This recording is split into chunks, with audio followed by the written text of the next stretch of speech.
Most common linking ওয়ার্ডস writing task 1 এবং task 2 তে most common linking ওয়ার্ডস হচ্ছে হাউ এভার। হ্যাঁ, মানে কোনো একটা ট্রেন্ড বর্ণনা করার পরে নতুন আরেকটা লাইন শুরু করতে আমরা হচ্ছে হাউ এভার দিলে ব্যাপারটা সুন্দর। হাউ এভার বাংলা কি? যাই হোক।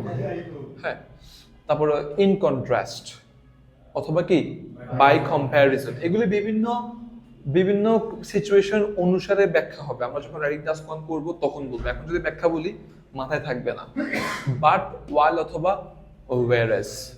ঠিক আছে, এবার আসেন আমাদের রাইটিং টাস্ক 1 এ মেইনলি ম্যাক্সিমাম জায়গায় একাধিক সাল থাকবে। একাধিক কি সাল থাকবে? তাহলে প্রথম বিটুইন সাপোজ 2001 সাল থেকে 2010 সাল, তাহলে বিটুইন 2001 এন্ড 2010। সেম জিনিসটাকে আমরা কি লিখতে পারবো?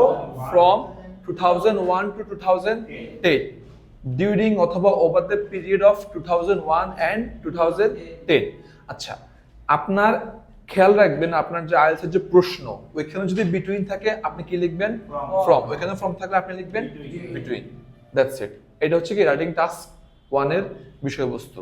মোটামুটি এগুলো খুবই, মানে এগুলো দেখবেন যে আমরা রাইটিং টাস্ক যখন করবো একদম প্রতিদিন কাজে লাগতেছে। ঠিক আছে, একেবারে প্রতিদিন কাজে লাগতেছে।